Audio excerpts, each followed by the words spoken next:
সম্মানিত উপস্থিতি, ফেনী এলাকায় ইতিমধ্যেই অনেকগুলো মাদ্রাসা হয়ে গিয়েছে। রিসালাতুল কোরআন একটা মাদ্রাসা আপনারা জানেন আগে থেকেই আছে, এরপর গ্রিন স্কুল আছে, এরপর পাশে মাদ্রাসাতুল হিদায়া যেটা আমাদের শেখ মুফতি মোহাম্মদ আলী হাফেজাহুল্লাহ তাআলা তিনি পরিচালনা করে থাকেন। সোনাগাজীতে একটা মাদ্রাসা আছে মাদ্রাসাতুত তাওহীদ ওয়াস সুন্নাহ, যেটা আমাদের শেখ আব্দুল হান্নান হাফেজাহুল্লাহ তিনি পরিচালনা করেন। এইভাবে অনেকগুলো প্রতিষ্ঠান হয়ে গিয়েছে আলহামদুলিল্লাহ। এখানে একটি বিষয় আমাদেরকে জানতে হবে, মাদ্রাসা বেশি হলে কোনো অসুবিধা নেই, কিন্তু মাদ্রাসা সৃষ্টির মধ্যে যদি সত্যিকার ইখলাস না থাকে, মাদ্রাসা তৈরি করার মাঝে যদি সত্যিকার আল্লাহ রাব্বুল আলামিনের সন্তুষ্টি না থাকে, তাহলে মাদ্রাসা হলে রেশারেশি বেড়ে যাবে, দলাদলি বেড়ে যাবে, দল উপদল বৃদ্ধি পাবে। এতে মাদ্রাসা হওয়া আর না হওয়া দুটেই সমান। এজন্য আমি যারা মাদ্রাসা করছেন, যারা বিভিন্নভাবে মাদ্রাসা করছেন, তাদেরকে প্রথমে উপদেশ দেব, যতক্ষণ পর্যন্ত আপনার অন্তরকে আপনি পরিপূর্ণরূপে আল্লাহ রাব্বুল আলামিনের জন্য খালেস করতে না পারবেন, যতক্ষণ পর্যন্ত অন্তরের মধ্যে ইখলাস আনতে না পারবেন, ততক্ষণ পর্যন্ত আপনার এই প্রচেষ্টা সেই মানে উত্তীর্ণ হবে না। আল্লাহ তাআলার কাছে গ্রহণ হওয়া তো দূরের কথা, স্বাভাবিকভাবে যেই মান হওয়া দরকার সেই মানে উত্তীর্ণ হবে না। এই জন্য আমি সকল বন্ধুদেরকে বলতে চাই, যারা এই প্রতিষ্ঠান করছেন, আপনারা প্রথমে নিজেদের রিভাইজ করুন, নিজেদের অন্তরকে পরিচর্যা করুন, একটু খেয়াল করুন যে আমি সত্যিকার অর্থে যে প্রতিষ্ঠান করছি এটা আল্লাহর সন্তুষ্টির জন্য করছি কিনা। যদি আল্লাহর সন্তুষ্টির জন্য না হয়, এখন থেকেই আপনার নিয়ত পরিবর্তন করুন, আল্লাহর সন্তুষ্টির জন্য এই কাজকে নিবেদিত করুন। মাদ্রাসা প্রতিষ্ঠান হলেই যে আলেম তৈরি হয়ে যাবে, হলেই যে মানে সেখানে ইসলামের জ্ঞান প্রসার লাভ করবে, এ কথা ঠিক নয়। প্রতিষ্ঠান হচ্ছে, আবার প্রতিষ্ঠান ভেঙে যাচ্ছে, এমনকি আমাদের সন্তানদের ক্ষতি হচ্ছে। একটা প্রতিষ্ঠান যখন ভেঙে যায়, সেই প্রতিষ্ঠানে যারা তাদের ছেলেদেরকে দিয়েছে, মেয়েদেরকে দিয়েছে, তারা ক্ষতিগ্রস্ত হয়ে যাবে। তারা তাদের সন্তানদের হঠাৎ করে প্রতিষ্ঠান বন্ধ হয়ে গিয়েছে। একটা প্রতিষ্ঠান ফেনীতেই আমি জানি, রাত্রে 2টা বাজে ছাত্রদের মানে ব্যাগেজ যা আছে লাগেজ সহ সব কিছু নিয়ে রাত্রে 2টা বাজে সবাই পালিয়ে গিয়েছে। ফেনীতেই আমি জানি, আমি নাম বললাম না। তো এই যে প্রতিষ্ঠানের এই যে মানে দুর্দশা, আমি আশা করবো ইনশাআল্লাহ তাআলা আমাদের যে সমস্ত সহিহ আকীদার বাইরা আছেন, যারা আমরা সহিহ আকীদার কথা বলছি, আমাদের আকীদা যদি সহিহ হয়ে থাকে, অবশ্যই আমাদের আখলাক সহিহ হতে হবে। আকীদা যদি সহিহ হয়ে থাকে, অবশ্যই আমাদের আমল সহিহ হতে হবে। আকীদা যদি সহিহ হয়ে থাকে, অবশ্যই আমাদের চিন্তাধারা সহিহ হতে হবে। আকীদা যদি সহিহ হয়ে থাকে, অবশ্যই আমাদের সকল কাজের মধ্যে, ধারার মধ্যে সালাফদের যে মানহাজ রয়েছে সেই মানহাজ থাকতে হবে। এখানে রেশারেশি দলাদলি যেন তৈরি না হয়, আমি অত্যন্ত বিনয়ের সাথে আমি আমাদের ভাইদেরকে অনুরোধ করব, আপনারা সেই বিষয়টি অত্যন্ত গুরুত্ব দিবেন। বন্ধুগণ, আস-সুন্নাহ ওয়াল জামাআহ সম্পর্কে 2টি কথা বলবো, তারপর আমার বক্তব্য শেষ। সুন্নাহ কাকে বলা হয় থাকে, আপনারা হয়তো অনেকে জানেন, অনেকে জানেন না। কারণ হচ্ছে সুন্নাহর এই সংজ্ঞা, এই যে ডেফিনেশন আছে, পরিচিতি আছে, সুন্নাহর এই পরিচিতি নিয়ে বিভিন্ন লেভেল থেকে, বিভিন্ন ঘরানা থেকে আলেমগণ বিভিন্নভাবে সংজ্ঞা দিয়েছেন, ডেফিনেশন দিয়েছেন। আহলুল হাদিস মুহাদ্দিসিনগণ সুন্নাহর একটা সংজ্ঞা দিয়েছেন, আহলুল ফিকহ ফকিহগণ সুন্নাহর একটা সংজ্ঞা দিয়েছেন। ফকিহগণ সুন্নাহ বলতে বুঝেন বা বুঝান যেটা ফরজ ওয়াজিব নয়, করলে ভালো সওয়াব আছে, না করলে কি নেই, না করলে কি নেই, গুনাহ নেই। এটা ফকিহগণ তাদের সংজ্ঞার মধ্যে বলেছেন। যদিও শুধুমাত্র এই মাসআলার মধ্যে ইমাম আবু হানিফা রাহমাতুল্লাহ খেলাফ করেছেন। তিনি সুন্নাহকে দুই ভাগে ভাগ করেছেন, সুনানুল হুদা আর শুধু আস-সুনান, অথবা সুন্নাতুর রাসূল। সুনানুল হুদা যেগুলো রয়েছে সেগুলোর ক্ষেত্রে তিনি বলেছেন সুনানুল হুদা যদি কেউ লঙ্ঘন করে তাহলে তার সাধারণ শাস্তি হবে, যেটাকে মানার মধ্যে ইমাম নসফি রহমতুল্লাহ বলেছেন ইয়াস্তাউজিবুল ইসআআ, তার সাথে দুর্ব্যবহার করা হবে, খারাপ আচরণ করা হবে, মানে তাকে কঠিন শাস্তি দেওয়া হবে না, কিন্তু নর্মাল তাকে কি করা হবে, শাস্তি দেওয়া হবে।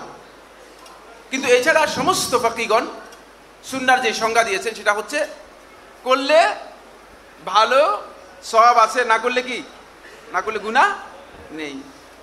আচ্ছা, এই যে সুন্নাহর যে সংজ্ঞা দিলাম, এই যে ফকিগণ সমস্ত ফকিদের কিন্তু এই সংজ্ঞা আপনি খুব ভালো করে খেয়াল করেন। মানে শুধুমাত্র ইমাম আবু হানিফার মধ্যে একটা মাসআলার মধ্যে তিনি সুন্নাহকে দুই ভাগে ভাগ করেছেন। সুনানুল হুদার ব্যাপারে তিনি কথা বলেছেন, আর যেগুলো তিনি সুনানুল হুদা হিসেবে উল্লেখ করেছেন এগুলো সমস্ত উলামায়ে কেরামের ঐক্যমতে এগুলো হচ্ছে ওয়াজিব, এগুলো সুন্নাহ নয়, এগুলো সবগুলো ওয়াজিব। যেমন তিনি আজানকে সুন্নতে মুআক্কাদা বলেছেন, সুনানুল হুদা বলেছেন। আজান সমস্ত উলামায়ে কেরামের ঐক্যমতে ওয়াজিব। এগুলো আমি বলার সুযোগ নেই, আমি বলবো না, আলেমরা আছেন বলবেন, মানে পরবর্তীতে যদি কোনো বিষয়ে আলোচনা হয় বলবেন। কিন্তু আমার কথা হচ্ছে সুন্নাহ এই কনসেপ্টের কারণে ফিকহ আমাদের উপর এত গালিব হয়েছে, এত ব্যাপকভাবে আমাদের মাথার মধ্যে ঢুকে গিয়েছে। ফিকহের এই ফতোয়ার কারণে আমরা সুন্নাহ বলতে মনে করে থাকি যে করলে ভালো, না করলে নাই, অসুবিধা কি। এবার আসেন রাসূলুল্লাহ সাল্লাল্লাহু আলাইহি ওয়াসাল্লাম সহিহ বুখারী হাদিসের মধ্যে কি বলেছেন। আন আনাস রাদিয়াল্লাহু তাআলা আনহু আন্নাহু قال قال رسول الله صلى الله عليه وسلم النكاح من سنتي فمن رغب عن سنتي فليس مني। আনাস ইবনে মালিক রাদিয়াল্লাহু তাআলা বলেন রাসূলুল্লাহ সাল্লাল্লাহু আলাইহি ওয়াসাল্লাম ইরশাদ করেছেন আন-নিকাহ মিন সুন্নতি, বিবাহ করা হচ্ছে আমার সুন্নাত। ফামান রাগিবা আন সুন্নতি, যে আমার সুন্নাত থেকে মুখ ফিরিয়ে নিল, আমার সুন্নাত এর অনুসরণ করলো না, ফালাইসা মিন্নি, সে আমার দলভুক্তই হতে পারবে না। দেখছেন, সে কি হতে পারবে না, দলভুক্ত হতে পারবে না। এটা একটা হাদিস বললাম। হাদিস থেকে বোঝা যাচ্ছে যদি সুন্নাহ কেউ মানে লঙ্ঘন করে, সুন্নাহ থেকে যদি কেউ বিমুখ হয়, তাহলে সে শুধু গুনাহগার হবে তা নয়, শুধু গুনাহ করবে তা নয়, বরং রাসূলুল্লাহ সাল্লাল্লাহু আলাইহি ওয়াসাল্লাম আমাদেরকে বলছেন সে শুধু গুনাহগার হবে না, বরং আমার দল থেকেই আউট হয়ে যাবে, বের হয়ে যাবে। বলেন নাউজুবিল্লাহ। কথাটা বুঝতে পেরেছেন? তাহলে আমরা ওই যে মাদ্রাসাতুস সুন্নাহ, আমরা যে সুন্নাহ বুঝছি সেই সুন্নাহ এখানে নাই। এখানে আমরা যে সুন্নাহ বুঝে আসি সেই সুন্নাহ নয়। আমরা এই যে সুন্নাহ বুঝছি এই সুন্নাহ ঠিক আছে কিনা? তাহলে এই সুন্নাহ কি? এখন প্রশ্ন, বাবা এটা আবার কোন সুন্নাহ যে সুন্নাহর কথা বলছেন? খুব ভালো করে খেয়াল করেন এই সুন্নাহ কি। ইমাম বারবাহারি রহমতুল্লাহ একটি কিতাব লিখেছেন। ইমাম বারবাহারি রহমতুল্লাহ, আবু মুহাম্মদ আলী ইবনে হাসান বারবাহারি রহমতুল্লাহ, তিনি বাগদাদে এমন পরিচিত ব্যক্তি ছিলেন যে তিনি বাগদাদে এমন পরিচিত ব্যক্তি ছিলেন যে আহলুল ইলমগণ বলতেন যদি কেউ ইমাম আবু মুহাম্মদ বারবাহারিকে কোনো কারণে তিরস্কার করে তোমরা জেনে নিবে সে বেদাতি সুন্নাহর পরিপন্থী ব্যক্তি। বুঝতে পেরেছেন? এমন ব্যক্তি ছিলেন ইমাম আবু মুহাম্মদ বারবাহারি রহমতুল্লাহ। তিনি একটা কিতাব লিখেছেন শারহুস সুন্নাহ। তিনি ইমাম আহমদ ইবনে হাম্বল রহমতুল্লাহ ছাত্র ছিলেন। ইমাম রহমতুল্লাহ একটা কিতাব আছে যেটা তার ছেলে সালেহ কি করেছেন, পরবর্তীতে সংকলন করেছেন কিতাবুস সুন্নাহ নামে। কিন্তু সেই কিতাবের আলোকেই এই কিতাবটাকে কি করেছেন তিনি সাজিয়েছেন। তবে তারতিবের মধ্যে কিছু সমস্যা রয়েছে, যেটা আব্দুর রহমান দাদি যেটাকে তারতিব দিয়েছেন, কিন্তু তারতিবটা পরিপূর্ণ নয়। যাই হোক, এই কিতাবের 1 নম্বর মাসআলা আলোচনা করেছেন। 1 নম্বর মাসআলা আলোচনা করেছেন। কত নম্বর বললাম? 1 নম্বর মাসআলা। 1 নম্বর মাসআলার মধ্যে ইমাম বারবাহারি রহমতুল্লাহ বলেন আস-সুন্নাতু হিয়াল ইসলামু ওয়াল ইসলামু হুয়াস সুন্নাহ। জেনে রাখো, ইসলাম হচ্ছে সুন্নাহর নাম আর সুন্নাহ হচ্ছে ইসলামের নাম। একটা থেকে আরেকটা কি নয়, আলাদা নয়। দেখছেন, এই সুন্নাহ যদি বুঝতে পারেন তাহলে আপনি আপনার দ্বীন বুঝতে পারবেন। এই সুন্নাহ যদি বুঝতে না পারেন আপনি ইসলাম বুঝতে পারেননি, আপনার দ্বীনও বুঝতে পারেননি। এখানে সমস্যা, এখানে আমাদের সমস্যা। আমরা যখন শুনি মনে করি যে সুন্নাহ, তখন আমাদের ধারণা কি রে, সুন্নাহ কি জিনিস? আবার সুন্নাহ তো ফরজ ওয়াজিব নয়, করলে ভালো, না করলেও মানে কোনো অসুবিধা নেই। এই সুন্নাহ বোঝানো হয় নাই আমার বন্ধুগণ। এই কারণে আজকে মুসলিম উম্মার মধ্যে এমন ব্যক্তিরাও, আজকে মুসলিম উম্মার মধ্যে দেখা যাচ্ছে এমন ব্যক্তিদেরকে দেখা যাচ্ছে যারা আল্লাহর হাবিব সাল্লাল্লাহু আলাইহি ওয়াসাল্লামের সুন্নাহকে অস্বীকার করছে, আর তারা নিজেরা নিজেদেরকে পরিচয় দিচ্ছে যে আমরা মুসলিম। আছে কিনা? হ্যাঁ, আছে না? কি আপনারা কি আমার কথা বুঝতে পারতেছেন না বুঝতেছেন না? আমার কথা বুঝে যাচ্ছে না? মুসলমানদের মধ্যে এমন ব্যক্তি নেই যে কথা বলে যে আমি ইসলাম মানি, আমি মুসলিম পরিচয় দিই, কিন্তু আমি সুন্নাহ মানি না। এমন ব্যক্তি আছে কিনা? তিনি ইসলাম মানেন না, তিনি ইসলাম বুঝেন নাই। গোটা ইসলামকে কনফাইন করা হয়েছে, গোটা ইসলামকে সীমাবদ্ধ করা হয়েছে নবী সাল্লাল্লাহু আলাইহি ওয়াসাল্লামের সুন্নাহর মধ্যে। সুন্নাহ দিয়েই নবী সাল্লাল্লাহু আলাইহি ওয়াসাল্লাম ইসলামকে পরিপূর্ণ করে দিয়েছেন। বুঝতে পেরেছেন? সুতরাং সুন্নাহর বাইরে ইসলাম কোথায় আপনি তালাশ করতেছেন? ইসলামকে তালাশ করতে হলে ইসলামের জায়গায় কি করতে হবে? তালাশ। কোথায় তালাশ করতে হবে ইসলামকে? ইসলামের জায়গায় তালাশ করতে হবে। এই জন্য আল্লাহ হাবিব সাল্লাল্লাহু আলাইহি ওয়াসাল্লাম যখন এই পৃথিবী থেকে বিশ্ব নবী সাল্লাল্লাহু আলাইহি ওয়াসাল্লাম চলে যাচ্ছিলেন, বিদায় নিয়ে যাচ্ছিলেন, খুব ভালো করে খেয়াল করুন। আমি আসলাম, এখন আমি যদি চলে যাই, চলে যাওয়ার সময় যদি আমার প্রয়োজন থাকে, কিয়ামত পর্যন্ত যদি প্রয়োজন হয় বা আরো পরবর্তীতে প্রয়োজন হয়, তাহলে আমি এর জন্য একটা ব্যবস্থা নিয়ে যেতে হবে, ঠিক না? যেহেতু আল্লাহ রাব্বুল আলামিন কিয়ামত পর্যন্ত অনাগত আদম সন্তানদের জন্য এই বিশ্ব নবী মুহাম্মদ সাল্লাল্লাহু আলাইহি ওয়াসাল্লামকে আল্লাহর পক্ষ থেকে রাসূল হিসেবে প্রেরণ করেছেন। ইন্নী রাসূলুল্লাহি ইলাইকুম জামিআ, তোমরা জেনে রাখো আমি তোমাদের সকল মানব গোষ্ঠীর কাছে আমি আল্লাহর পক্ষ থেকে প্রেরিত রাসূল। বুইসতু ইলাল আহমার ওয়াল আবিয়াদ, লাল সাদা সকলের কাছে আমি প্রেরিত হয়েছি, সকলের কাছে আমি আল্লাহর পক্ষ থেকে প্রেরিত রাসূল। সুতরাং কিয়ামত পর্যন্ত আল্লাহ নবী সাল্লাল্লাহু আলাইহি ওয়াসাল্লামের প্রয়োজন আছে, কিন্তু নবী সাল্লাল্লাহু আলাইহি ওয়াসাল্লামকে চলে যেতে হবে। চলে যেতে হলে এই নবুয়তের এই জায়গায় নবী সাল্লাল্লাহু আলাইহি ওয়াসাল্লাম আমাদেরকে দুইটি মূলনীতি দিয়েছেন, এর সাথে তৃতীয় আরেকটি মূলনীতি আমাদের জন্য যোগ করে দিয়েছেন। কয়টা মূলনীতি হলো? তিনটা। এই তিনটি উৎস, এই তিনটি ধারা, এই তিনটি হচ্ছে মূলত সুন্নাহর প্রকৃত পরিচয়। এই তিনটির মাধ্যমে আপনি সুন্নাহকে কি করতে পারবেন? আইডেন্টিফাই করতে পারবেন। তারাকতু ফীকুম আমরাইনি লান তাদিল্লু মা ইন তামাসসাকতুম বিহিমা, তোমাদের কাছে দুটি জিনিস রেখে যাচ্ছে। লান তাদিল্লু বাদি, কোন কোন রাওয়ায়াতের মধ্যে এসেছে আমার পরে তোমরা পথভ্রষ্ট হবে না, বিভ্রান্ত হবে না। মা ইন তামাসসাকতুম বিহিমা, যদি তোমরা এই দুটি জিনিসকে আঁকড়ে ধরতে পারো, দুটি জিনিসকে আঁকড়ে ধরতে পারো। সহিহ বুখারী একটি হাদিস রয়েছে, সহিহ বুখারীর মধ্যে একটা হাদিস রয়েছে, যে হাদিসের মধ্যে রাসূলুল্লাহ সাল্লাল্লাহু আলাইহি ওয়াসাল্লাম বলেছেন, এই জন্য ওই কোরআন হাদিস ও সুন্নাহ অস্বীকারী, হাদিস অস্বীকারীরা এটাকে দলিল হিসেবে নিয়ে আসে। খুব ভালো করে আপনাদেরকে আজকে এটা বলে দিচ্ছি। সহিহ বুখারীর এই রিওয়ায়াতটা এভাবে এসেছে, তারাকতু ফীকুম মা ইন ইতাসামতুম বিহি লান তাদিল্লু বাদি, যদি তোমরা আমার পরে এই জিনিসকে তোমাদের কাছে যা রেখে যাচ্ছি এটাকে যদি তোমরা আঁকড়ে ধরতে পারো, মা ইন ইতাসামতুম বিহি, যদি এটাকে আঁকড়ে ধরতে পারো, লান তাদিল্লু বাদি, আমার পরে তোমরা পথভ্রষ্ট হবে না। কিতাব আল্লাহ, আল্লাহর কিতাব। কি বলা হয়েছে সহিহ বুখারীর মধ্যে? কিতাব আল্লাহ, শুধু আল্লাহর কিতাব। ভালোই তো দলিল পাওয়া গেছে। রাসূল সাল্লাল্লাহু আলাইহি ওয়াসাল্লাম আমাদের কাছে শুধুমাত্র আল্লাহর কিতাব রেখে গেছেন। তো কই থেকে তুমি আর বলতেছো হাদিস? বাবা, তো মিথ্যা কথা বলছো। এই লোকগুলো ইমাম বুখারী হাদিস কোনোটাই মানে না। খুব ভালো করে খেয়াল করেন, এরা ইমাম বুখারী রাহমাতুল্লাহ আলাইহি অনেকগুলো হাদিসকে অস্বীকার করে, কিন্তু এই হাদিস ইমাম বুখারী তাদের পক্ষে বলেছেন। এই হাদিসকে খুব শক্তিশালী মনে করে থাকে। মানে এই হাদিস থেকে বোঝা যাচ্ছে যে আল্লাহ রাসূল সাল্লাল্লাহু আলাইহি ওয়াসাল্লাম তো বলেছেন কিতাবুল্লাহ রেখে যাচ্ছি তোমাদের জন্য। কিয়ামত পর্যন্ত উম্মত যদি হেদায়েতের উপরে প্রতিষ্ঠিত থাকতে চায়, দ্বীনের উপরে যদি অবিচল থাকতে চায়, তাহলে উম্মতের জন্য কিয়ামত পর্যন্ত একটাই পথ, সেটা হচ্ছে কিতাবুল্লাহ। আউযুবিল্লাহ, এই কথা আপনি বুঝছেন ঠিক নয়, আপনার এই বুঝ ঠিক নয়। কিতাবুল্লাহ বলতে যেখানে রাসূলুল্লাহ সাল্লাল্লাহু আলাইহি ওয়াসাল্লাম হাদিসের মধ্যে বলেছেন এবং কোরআনের মধ্যে এই ধরনের কিতাবুল্লাহের নিসবত করা হয়েছে, এখানে শর আল্লাহ বোঝানো হয়েছে, আল্লাহর শরীয়তকে বোঝানো হয়েছে। বুঝতে পেরেছেন? এটা কোরআনকে বোঝানো হয় নাই। কোরআনের জন্য শুধুমাত্র আল কিতাব শব্দ ব্যবহার করা হয়।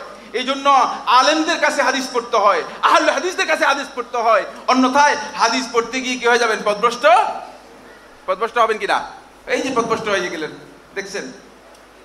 অনেকে আমার কাছে এসেছে, বলছে শেখ এই হাদিসটা, ওই যে মুয়াত্তা মালিকের যে হাদিসটা আমি আপনাদেরকে বললাম, হাদিসটা ইমাম মালিক রাহমাতুল্লাহ বালাগ বর্ণনা করলেও হাদিসটা মুতাওয়াতির পর্যায়ে হাদিস। লা ইউসআলু আন ইসনাদিহি, ইবনে আব্দুল বার রাহমাতুল্লাহ আলাইহি বলেন এর ইসনাদ সম্পর্কে জিজ্ঞেস করার প্রয়োজন নেই। সাহাবায়ে কেরামদের কাছে এত মাশহুর ছিল, সাহাবাদের পরবর্তী তাবিঈদের কাছে এত মাশহুর ছিল, এত পরিচিত ছিল যে এর সনদ সম্পর্কে জিজ্ঞেস করারই কোনো প্রয়োজন নেই। এই ধরনের হাদিস হাকিম তার মুস্তাদরাকের মধ্যে বর্ণনা করেছেন এবং ইবনে আসাকির রাহমাতুল্লাহ এই হাদিসটি বর্ণনা করেছেন। সুতরাং এই হাদিসটি সনদের দিক থেকে গ্রহণযোগ্য। নাসরুদ্দিন আলবানী রাহমাতুল্লাহ হাদিসটিকে সহিহ বলেছেন। তারাকতু ফীকুম আমরাইন, তোমাদের কাছে দুটি জিনিস রেখে যাচ্ছি। লান তাদিল্লু বাদি, আমার পরে তোমরা পথভ্রষ্ট হবে না। কিতাব আল্লাহি ওয়া সুন্নতি, আল্লাহর কিতাব আর এটা কি? ওয়া সুন্নতি, এবং আমার সুন্নাত। দেখছেন, এখানে সুন্নতি বলতে যদি আপনি ফরজ আর ওয়াজিব বুঝেন, এটা হেদায়েতের মানদণ্ড। সুন্নাত হচ্ছে হেদায়েতের মানদণ্ড। বন্ধুগণ, সুন্নতের বিপরীত হচ্ছে পথভ্রষ্টতা, সুন্নতের বিপরীত হচ্ছে বেদাত, সুন্নতের বিপরীত হচ্ছে ইসলাম থেকে খারিজ হয়ে যাওয়া। এই জন্য সতর্ক থাকতে হবে। সুন্নাত শুনলেন কি রে বাবা, এটা কিসের সুন্নত? আবার যেমন কদু খাবার সুন্নত আছে না? কদু তো বুঝেন, ফেনী মানুষ কদু বুঝেন না লাউ বুঝেন মনে হয় না? আপনারা কি কদু বুঝেন না লাউ বুঝেন? কোনটা? হ্যাঁ, আচ্ছা, ফেনী মানুষ লাউ কদু দুটোই বুঝে না? আচ্ছা, মাশাআল্লাহ মাশাআল্লাহ, ভালো ভালো। যাই হোক, মানে আপনার লাউ যে সুন্নত আছে সেই সুন্নতের আলোচনা চলছে না। মিষ্টি খাওয়ার যে সুন্নত আছে, মিলাদের পরে যে মিষ্টি বিতরণ করে না, আগে মিলাদের মাসালা জিজ্ঞেস করবেন না, মিষ্টি বিতরণের মাসালা জিজ্ঞেস করবেন। আমাদের বন্ধুগণ আমাদের কাছে আসে, মাসালা জিজ্ঞেস করে যে মিলাদের পরে মিষ্টি বিতরণ করলে মিষ্টি খাওয়া যায় যাচ্ছে কিনা। আপনারা আগে মিলাদের মাসালা জিজ্ঞেস করে নেন, তারপরে মিষ্টির মাসালা আসবে। কথাকে বুঝতে পেরেছেন? বলছিলাম যে কথাটুকু, সেটা হচ্ছে রাসূলুল্লাহ সাল্লাল্লাহু আলাইহি ওয়াসাল্লাম বলেন লান তাদিল্লু বাদি, আমার পরে তোমরা পথভ্রষ্ট হবে না, বিভ্রান্ত হবে না। হেদায়েতের মানদণ্ড দুটি, একটি হচ্ছে কিতাবুল্লাহ, আল্লাহর কিতাব, আর একটি হচ্ছে সুন্নতি, আমার সুন্নাত। সুতরাং সুন্নাত আপনি ওই সাধারণ যে অর্থ আছে এই অর্থে নিলে চলবে না। দুইটি মূলনীতি পেয়ে গেলাম, একটা হচ্ছে আল্লাহর কিতাব বন্ধুগণ, আরেকটা হচ্ছে রাসূলুল্লাহ সাল্লাল্লাহু আলাইহি ওয়াসাল্লামের সুন্নাহ। সুন্নাহ আল্লাহর কিতাবকে ইনক্লুড করে, সুন্নাহ আল্লাহর কিতাবকে কি করে? ইনক্লুড করে। কারণ রাসূলুল্লাহ সাল্লাল্লাহু আলাইহি ওয়াসাল্লাম তার গোটা জীবনে যা করেছেন এর মধ্যে কোরআনের বাইরে কোনো আমল আছে কিনা আপনারা কি মনে করেন? আছে? হ্যাঁ, রাসূলুল্লাহ সাল্লাল্লাহু আলাইহি ওয়াসাল্লামের কোনো হিদায়াত কোরআনের বাইরে যাওয়ার কোনো সম্ভাবনা আছে কিনা আপনারা কি মনে করেন? ওয়ামা ইয়ানতিকু আনিল হাওয়া ইন হুয়া ইল্লা ওয়াহয়ুন ইউহা, আল্লাহ রাসূল সাল্লাল্লাহু আলাইহি ওয়াসাল্লাম যা বলতেন তা ওহী ছিল। তা কি ছিল? ওহী ছিল।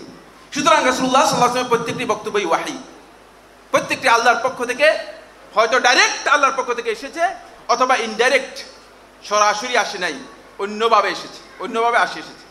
অন্যভাবে কিভাবে এসেছে? রাসূল সাল্লাল্লাহু আলাইহি ওয়াসাল্লামকে আল্লাহ রাব্বুল আলামিন বিভিন্নভাবে ইলহাম করতেন, তার অন্তরের মধ্যে বিষয়গুলো জাগ্রত করে দিতেন। বিভিন্ন পদ্ধতিতে রাসূলুল্লাহ সাল্লাল্লাহু আলাইহি ওয়াসাল্লামকে ওহী দিতেন। ওহী এক পদ্ধতিতে আসেনি, ওহী নাজিল হওয়ার পদ্ধতি হচ্ছে 7টি। কয়টি বললাম? 7টি। তার মধ্যে বিভিন্নভাবে আল্লাহ রাব্বুল আলামিন রাসূলুল্লাহ সাল্লাল্লাহু আলাইহি ওয়াসাল্লামকে বিষয়গুলো জানিয়েছেন। বন্ধুগণ, তাহলে আমাদের কাছে দুইটি কি হলো? দুইটি মূলনীতি হলো। এগুলো হচ্ছে অভ্রান্ত হিদায়াতের মূলনীতি, কিতাব এবং সুন্নাহ। সুন্নাহ কিতাবকে পরিপূর্ণরূপে ইনক্লুড করে। আরেকটা হচ্ছে কিতাব এবং সুন্নাহ, এই দুইটা রাসূলুল্লাহ সাল্লাল্লাহু আলাইহি ওয়াসাল্লাম লিখে গেছেন, আরেকটি মূলনীতি যোগ করে গেছেন। এই মূলনীতি রাসূলুল্লাহ সাল্লাল্লাহু আলাইহি ওয়াসাল্লাম এই উৎস যোগ করে গেছেন কেন? এই উৎসটুকু যোগ করেছেন রাসূলুল্লাহ সাল্লাল্লাহু আলাইহি ওয়াসাল্লাম যখন মানুষ ফিতনায় পড়ে যাবে। এখন কি ফিতনার সময় না ফিতনার সময় নয়? কি বলেন? সুবহানাল্লাহ। আমার আগে শেখ মোহাম্মদ আলী এটা বলতেছিলেন, এর চেয়ে আর ফিতনা কি হতে পারে? যেখানে মুসলিমরা এই কথা বলতেছে রাসূল সাল্লাল্লাহু আলাইহি ওয়াসাল্লামের কথা মানা যাবে কিনা, এর চেয়ে ফিতনা আর কি হতে পারে? যেখানে মুসলিম ব্যক্তি এসে আমাদের কাছে প্রশ্ন করে যে ভাই এই ব্যাপারে যে হাদিস রয়েছে এই হাদিসটা আমরা মানতে পারবো কিনা। আল্লাহ রাসূল সাল্লাল্লাহু আলাইহি ওয়াসাল্লামের মূল্য তার কাছে ফুলান ইবনে ফুলান, অমুক টমুক, অমুক বুজুর্গ, অমুক আলেম, অমুক পীর, অমুক গাউস, অমুক কুতুবের চেয়ে অনেক কম, অনেক নিচে, ঠিক কিনা? নাউজুবিল্লাহি মিন যালিক, নাউজুবিল্লাহি মিন যালিক। কি বুঝলেন আমার বন্ধুগণ? অর্থাৎ ঈমান পর্যন্ত এখনো আমাদের অন্তরের মধ্যে ঈমান পর্যন্ত প্রবেশ করেনি। ওয়ালাম্মা ইয়াদখুলিল ঈমানু ফি কুলুবিকুম, আল্লাহ তাআলা অনেক আগে বেদুইনদেরকে লক্ষ্য করে বলেছিলেন, তোমরা তো ঈমান এনেছো বলতেছো, তোমরা তো ইসলাম গ্রহণ করেছো, এই কথা বলতেছো, কিন্তু ঈমান তো এতক্ষণ পর্যন্ত, আজকের দিন পর্যন্ত তোমাদের অন্তরের মধ্যে প্রবেশ করে নাই, তোমাদের অন্তরের মধ্যে প্রবেশ করে নাই। আমার বন্ধুগণ, আল্লাহ রাসূল সাল্লাল্লাহু আলাইহি ওয়াসাল্লাম একদিন মুনাফিকদেরকে রাসূলুল্লাহ সাল্লাল্লাহু আলাইহি ওয়াসাল্লাম লক্ষ্য করে বললেন, আমাদের মধ্যে মুনাফিক কি আছে কি নাই? হ্যাঁ, আছে না? মুনাফিক দেখা যায় না? দেখা যায়? মুনাফিকের কপালের মধ্যে মুনাফিক শব্দ লেখা আছে, অথবা জামার মধ্যে? পাগড়ি দেখলে বুঝতে পারেন। পাগড়ি তো আমার যে গোত্রা আছে না, এই গোত্রা আছে, এক একজনের পাগড়ি এত বড় যে আপনি এটা বর্ণনা করে শেষ করতে পারবেন না। তাদের পাগড়ি এত এত বেশি, তাদের অবস্থা আরো হাইফাই, বুঝতে পেরেছেন? কিন্তু তাদের অন্তরের মধ্যে মুনাফিকই আছে, মুনাফিকের দলিল আছে। সেটা হচ্ছে যখন তারা কথা বলে তখন আল্লাহ এবং তার রাসূলের নামে মিথ্যা বলে। বলেন নাউজুবিল্লাহ। মিথ্যা বলে কিনা? হাদিসের নামে জালিয়াতি, হাদিস নিজে তৈরি করে বলে দিচ্ছে, তারা এভাবে বলতে থাকে। বন্ধুগণ, ফলে রাসূলুল্লাহ সাল্লাল্লাহু আলাইহি ওয়াসাল্লাম যেহেতু চলে যাবেন কিয়ামত পর্যন্ত আগত উম্মতের জন্য, কিয়ামত পর্যন্ত যাতে করে আগত উম্মত হিদায়াতের উপর অবিচল থাকতে পারে, দ্বীনের উপর ইস্তেকামত লাভ করতে পারে, দ্বীন থেকে বিচ্যুত না হয়, এই জন্য আল্লাহ রাসূল সাল্লাল্লাহু আলাইহি ওয়াসাল্লাম আমার বন্ধুগণ কিতাব এবং সুন্নাহ এই দুইটা রেখে গেছেন আমাদেরকে হিদায়াতের মানদণ্ড হিসেবে। সাথে আরেকটা জিনিস যোগ করেছেন। কি যোগ করেছেন? আরেকটা যোগ করেছেন, আস সুন্নাহর সাথে যোগ করেছেন ওয়াল জামাআহ। কি যোগ করেছেন? কি যোগ করেছেন? আল জামাআহ যোগ করেছেন। এবার আপনারা বলেন সাইফুল্লাহ ভাই, ওয়াল জামাআহ কি জিনিস? 1 ঘন্টা 2 ঘন্টা আলোচনা করলে হয়তো কিছু কথা আপনাদেরকে বলা যাবে, কিন্তু সেই সময় আমার হাতে নেই। আর অনেক মাশায়েখকে দাওয়াত দিয়েছেন, অনেক বড় বড় আলেমদের দাওয়াত দিয়েছেন। না আমার মতো এই ফালতু লোক বুঝলেন না, এখানে সময় নষ্ট করা আলেমদের এই জন্য আমি খুব পছন্দ করি না, এই জন্য আমি অনেক বক্তব্য দিতে চাই না।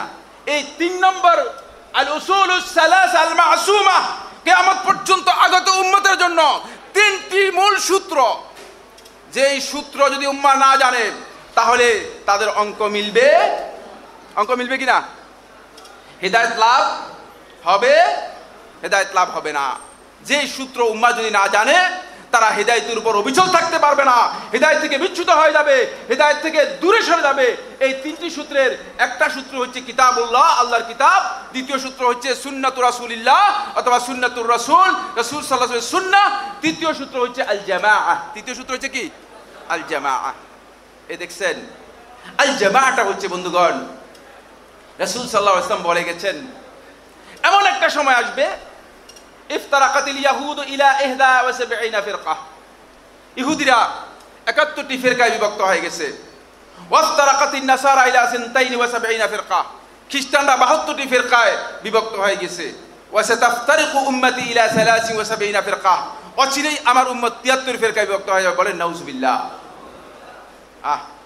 আফসোস, এই হাদিসটুকু যখন আমি পড়ি তখন আমার যে কি কষ্ট হয়।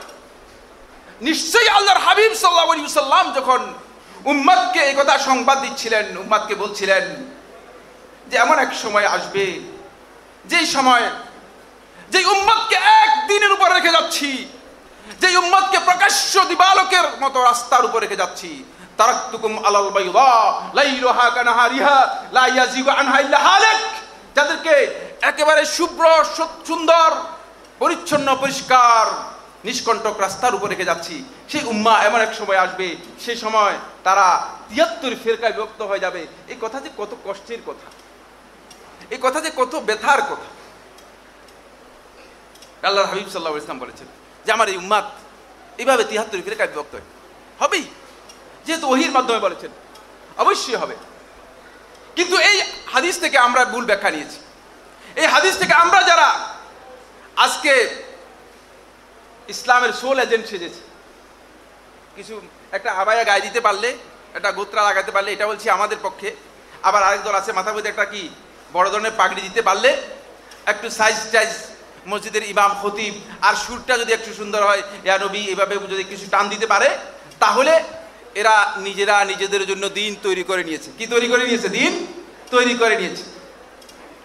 ফলে আমরা যারা এই ইসলামের নিজেদেরকে সোল এজেন্ট মনে করতেছি, আমরা যারা মনে করতেছি যে রাসূল সাল্লাল্লাহু আলাইহি ওয়াসাল্লাম যাওয়ার সময় যখন উঠে যাচ্ছিলেন সিটের থেকে উঠে যাওয়ার সময় রাসূল সাল্লাল্লাহু আলাইহি ওয়াসাল্লাম আমাকে ডেকে বলছে যে এই সিট থেকে আমি উঠে গেলাম, তুমি এসে এই সিটে বসো। বলেন নাউজুবিল্লাহ। আমাদের ধারণা হচ্ছে এটা ঠিক কিনা? একদল লোকের ধারণা হচ্ছে যে রাসূলুল্লাহ সাল্লাল্লাহু আলাইহি ওয়াসাল্লাম মনে হয় যেন আমাকে এই জায়গায় বসিয়ে গেছেন, রাসূল সাল্লাল্লাহু আলাইহি ওয়াসাল্লামের সিট আমি দখল করলাম, এখন যেভাবে খুশি সেভাবে আমি বললে চলে যাবে। আমি যেটা ফরজ করবো সেটা ফরজ, আমি যেটা সুন্নত করবো সেটা সুন্নত, আমি যেটাকে হালাল বলবো সেটা হালাল, আমি যেটাকে হারাম বলবো সেটা হারাম। এমন হবে কিনা? আপনি কি মনে করেন? আল্লাহর হাবিব সাল্লাল্লাহু আলাইহি ওয়াসাল্লাম আমার বন্ধুগণ কাউকে কোনো সিটে বসায় যান নাই। যিনি আল্লাহ রাসূল সাল্লাল্লাহু আলাইহি ওয়াসাল্লামের সিটে বসেছেন, যিনি এই সোল এজেন্ট নিজেকে দাবি করতেছেন, আমি আজকে সতর্ক করে দিচ্ছি এবং বলে দিচ্ছি, আপনি রাসূল সাল্লাল্লাহু আলাইহি ওয়াসাল্লামের চেয়ারের উপর জোর করে বসেছেন, জবরদখলকারী। আপনি কিয়ামতের দিন আল্লাহ রাব্বুল আলামিনের কাছে জবাবদিহি করতে হবে। আপনি কিয়ামতের দিন আল্লাহ তাআলার কাছে জবাবদিহি করতে হবে। তো আমার বন্ধুগণ, আমরা যারা এই সোল এজেন্ট আছি, আমরা এই হাদিসের ব্যাখ্যা নিয়েছি। সেটা হলো এই যে আমাদের ব্যাখ্যা হচ্ছে যে আসেন, রাসূল সাল্লাল্লাহু আলাইহি ওয়াসাল্লাম তো আগেই বলে গেছেন উম্মাত ৭৩ ফেরকায় বিভক্ত হয়ে যাবে। আসেন আমরা ৭৩ ফেরকা পূরণ করি। ঠিক আছে কিনা? আমরা গুনতেছি যে ৭৩ ফেরকা হয়েছে কিনা, এখন ৭৩ ফেরকা কিভাবে বাড়ানো যায়। আউযুবিল্লাহ। উম্মাতের দুর্দশা দেখেন আমার বন্ধুগণ। রাসূল সাল্লাল্লাহু আলাইহি ওয়াসাল্লাম এই কথা এই জন্য বলেন নাই। আপনারা একটু চুপ করেন প্লিজ, আপনারা চুপ করেন। জুমার খুতবার জন্য ইনসাত পরিপূর্ণরূপে চুপ থাকা ফরজ, অন্যথায় খুতবার সওয়াব পাওয়া যাবে কিনা দেখছেন? এটা হলো ইসলামের বিধান। কারণ আমি আলোচনা করব আর আপনি যদি হইচই করেন, তাহলে আলোচনাটা আপনি শুনতে পারবেন? আপনি শুনতে পারলেন না, কিন্তু আপনি অন্যকে ডিস্টার্ব করলেন।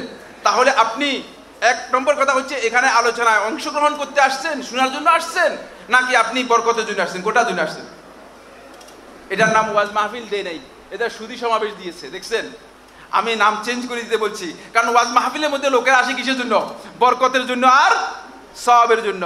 মনে করে যিনি ওয়াইজ আছেন, ওয়াইজ শিল্পী আছেন, এখন গানও করে, নাচও করে, ড্যান্সও করে, সব কিছু করে, ওয়াজ শিল্পী নাম দিয়েছি আমি তাদেরকে। নাম দিয়েছি কি? ওয়াজ শিল্পী। ওয়াজ শিল্পী যারা আছে তারা সব কিছু করতে পারে, কারণ তাদের উদ্দেশ্য হচ্ছে বিনোদন। তাদের উদ্দেশ্যটা কি? আল্লাহর কসম করে বলছি, বিনোদনের জন্য আমাদের কোনো উদ্দেশ্য এখানে নেই। এটা হলো সুধী সমাবেশ। এখানে বরকতের জন্য আমরা আসি নাই। এখানে সব বিতরণ হবে না, সব আল্লাহ তাআলার কাছ থেকে নিবেন। কার কাছ থেকে নিবেন? সব কার কাছ থেকে নিবেন? সবের মালিক আপনাকে সব দিবে। এখানে যদি উপস্থিত হন, হিদায়াতের জন্য উপস্থিত হবেন, হিদায়াতের জন্য উপস্থিত হবেন। এই জন্য যেন কথা আমরা অল্প বলবো, কথা যেন আমরা শুনতে পারি, আমাদের সবাইকে মনোযোগ দেওয়া দরকার আছে কিনা বলেন? অবশ্যই মনোযোগ দিতে হবে। আমি কথা শেষ করে দিচ্ছি বন্ধুগণ। রাসূলুল্লাহ সাল্লাল্লাহু আলাইহি ওয়াসাল্লাম যখন বললেন ৭৩ ফেরকা হয়ে যাবে, তখন আমরা নিজেরাই এখন ফেরকাবন্দিতে লিপ্ত হয়ে যাচ্ছি। ঠিক কিনা? এমন বন্ধু রয়েছেন যে আসেন আরেকটা ফেরকা করি। আপনারা কি মনে করেন ফেনীতে এই ফেরকাবন্দি করার দরকার আছে? আমি এই ফেনীর ভাইদেরকে বলতে চাই, যারা সহিহ আকীদার ভাই রয়েছেন, তাদের কাছে আমি অত্যন্ত বিনয়ের সাথে বলতে চাই, বন্ধুগণ, আপনি যদি ফেরকাবন্দিতে লিপ্ত হন, আপনি যদি মানুষদেরকে ফেরকার দিকে আহ্বান করেন, তাহলে আপনি কিয়ামতের দিন এর জন্য জবাবদিহি করতে হবে। কারণ আপনি ইচ্ছাকৃতভাবে এখানে মানুষগুলো দ্বীনের উপর ছিল, তাদেরকে আপনি আলাদা করে নিলেন। এই কাজ আপনার জন্য জায়েজ নেই। আল্লাহ সুবহানাহু ওয়া তাআলা কোরআন কারীমের সূরা আম্বিয়ার ৯২ আয়াতের মধ্যে বলেছেন, সূরা মুমিনুনের ৫২ আয়াতের মধ্যে বলেছেন, ইন্না হাযিহি উম্মাতুকুম উম্মাতান ওয়াহিদা, এই তোমাদের উম্মত, এটা একটি উম্মাহ, এর সত্তা হচ্ছে একটি। সুতরাং একজন মানুষকে যদি আপনি ভাগ করেন, তাহলে আর মানুষ থাকবে কিনা? হ্যাঁ, দেখছেন? উম্মাহকে ভাগ করার অর্থ আর তিনি উম্মার মধ্যে নেই। এই কথা আমি আপনাদেরকে বুঝাতে পারলাম কিনা? উম্মার মধ্যে ভাগ নেই। ঠিক উম্মার মধ্যে যেমন ভাগ নেই, আল জামাআর মধ্যেও কোনো ভাগ নেই। জামা আর উম্মাহ এক অর্থ। জামা আর উম্মাহ কি? এক অর্থ। উম্মার মধ্যে যেমন ভাগ করা হারাম, কেউ যদি উম্মার মধ্যে ভাগ করেন, তিনি যেমন উম্মাকে নষ্ট করে দিলেন, উম্মাহ ক্ষতি করে দিলেন। ঠিক অনুরূপভাবে উম্মাহ এবং জামা এক অর্থ। উম্মাহ এবং জামা কি এক অর্থ। রাসূল সাল্লাল্লাহু আলাইহি ওয়াসাল্লাম ওই হাদিসের মধ্যে বলেছেন যে আমার উম্মত 73 ফিরকায় বিভক্ত হয়ে যাবে। সাহাবায়ে কেরামগণ বিষণ্ণ হয়ে গেলেন। আল্লাহ রাসূল সাল্লাল্লাহু আলাইহি ওয়াসাল্লাম এই কথাই যথেষ্ট ছিল। তারপরে রাসূলুল্লাহ সাল্লাল্লাহু আলাইহি ওয়াসাল্লাম তাদেরকে লক্ষ্য করে বললেন, কুল্লুহা ফিন্নার, এর চেয়ে ভয়ানক সংবাদ আছে তোমাদের জন্য। সেই ভয়ানক বিষয় হচ্ছে এই উম্মতের এই 73 ফিরকা সবাই জাহান্নামী হবে, ইল্লা ওয়াহিদা, একটা ছাড়া সবাই কি হয়ে যাবে? জাহান্নামী হয়ে যাবে। ইন্না লিল্লাহি ওয়া ইন্না ইলাইহি রাজিউন। কত ভয়ঙ্কর কথা বন্ধুগণ। আমরা কি কোনোদিন বিবেচনা করেছি এই যে আমরা এই 73 ফিরকার কোন ফিরকার মধ্যে আছি?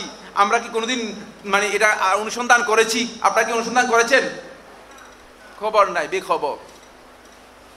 আমরা নামাজ পড়ি, আমরা রোজা রাখি, আমরা হজ করছি, আমরা যাকাত দিচ্ছি, কিন্তু কোনোদিন আমি এই যাচাই করি নাই, কোনোদিন আমি এই ভেরিফাই করি নাই, কোনোদিন আমি এই জিনিসটুকু পর্যালোচনা করি নাই যে আমি আমার যে দিন পালন করতেছি এই দিনটা কি আমার আসলে সঠিক নাকি আমার এই দিনের মধ্যে ভুল আছে। এটাকে আমরা করছি কোনোদিন করিনি, কারণ আমি প্রয়োজনও মনে করি নাই।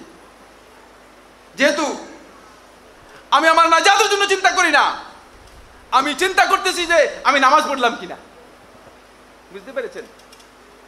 নামাজি মসজিদের মধ্যে নামাজ আদায় করতে যায়, নামাজের একটা মাসআলাও জানা নেই। মুসল্লিকে আমি দোষারোপ করি না। ইমাম সাহেব, তিনি ইমাম, ফজরের সালাত গতকাল না পরশু শেষ করেছেন, 6:19 সম্ভবত সূর্য উদয়, না এই কাছাকাছি 6:06 বা 7 নামাজ শেষ করছেন। কত নির্বোধ! তাকে এই নামাজ কে শিখালো? হয়তো দোহাই দিবে, ইমাম আবু হানিফা রাহমাতুল্লাহ আলাইহি মাযহাবের অনুসরণ করতেছি আমি।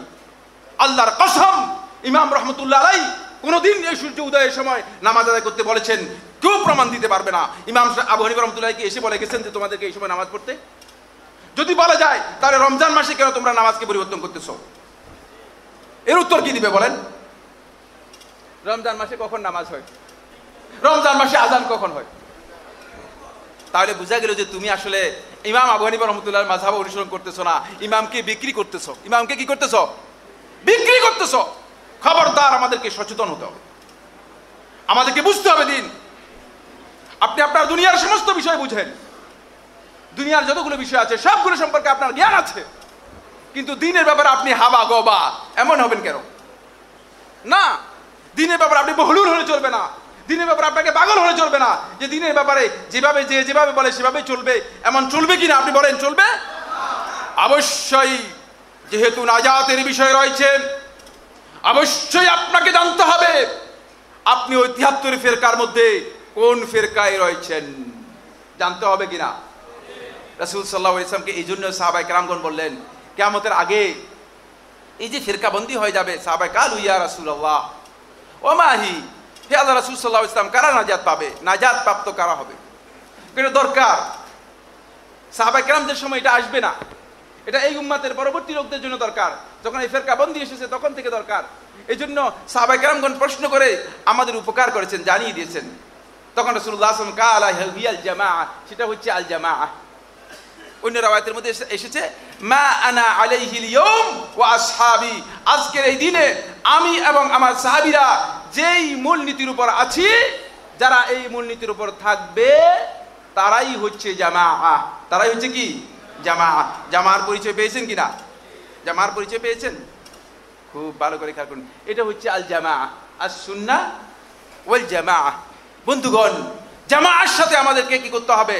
থাকতে হবে। জামাআ বের করতে হবে, জানতে হবে। এখানে একটা কথা বলে দিচ্ছি, মানে আমি এই ব্যাখ্যা করার পরে এখানে কয়েকজন ভাই মনে করবেন হয়তো এই কথা যে মানে আস সুন্নাহ ওয়াল জামাআ থেকে মানে এই মাদ্রাসার সাথে জড়িত থাকতে পারলেই আমি নাজাত পেয়ে যাবো। ব্যাপারটা এমন কিনা এটা আমি বুঝাই যাই। এই জন্য আমরা যখন দল করি, কেউ কেউ দলের নাম দেয় মানে খুব ভালো ভালো নাম, আহলুত তাওহীদ, দলের নাম হচ্ছে আহলুল কোরআন, দলের নাম হচ্ছে আহলে সুন্নত, আছে কিনা? আহলে সুন্নত নামে বহু দল আছে, সুন্নতের সাথে তাদের সামান্যতম কোনো সম্পর্ক নেই, এরকম আছে কিনা? এরকম বহু দল আছে আহলুস সুন্নাহ নিজেদেরকে পরিচয় দেয়, কিন্তু সুন্নাহর সাথে কোনো সম্পর্ক তাদের নাই, কোনো সম্পর্ক নাই। নামের মধ্যে কিছুই নাই, নামের মধ্যে কিছুই নাই। নাম দিলে চলবে না, নাম নয়, আপনাকে এর মাধ্যমে কাম করতে হবে। কি করতে হবে? কামের সাথে জড়িত হতে হবে। জামা হচ্ছে আল্লাহ রাসূল সাল্লাল্লাহু আলাইহি ওয়াসাল্লাম এই রাস্তার উপরে যারা এর আগে চলে গিয়েছেন, এদের একটা পরিচয় করে দিয়েছেন। একেবারেই কোরআনে কারীমের ফরজ, মানে ইসলাম গ্রহণ করার পরে সর্বপ্রথম ফরজ কি? কে বলতে পারবে?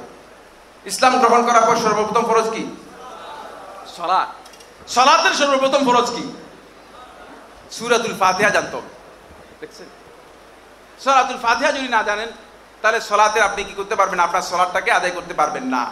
আর এই সূরাতুল ফাতিহা, সূরাতুস সালাহ, এই সালাতের এই সূরার মধ্যেই আল্লাহ রাব্বুল আলামিন এই জামাতের পরিচয় করে দিয়েছেন। সুবহানাল্লাহ, আশ্চর্যের বিষয়।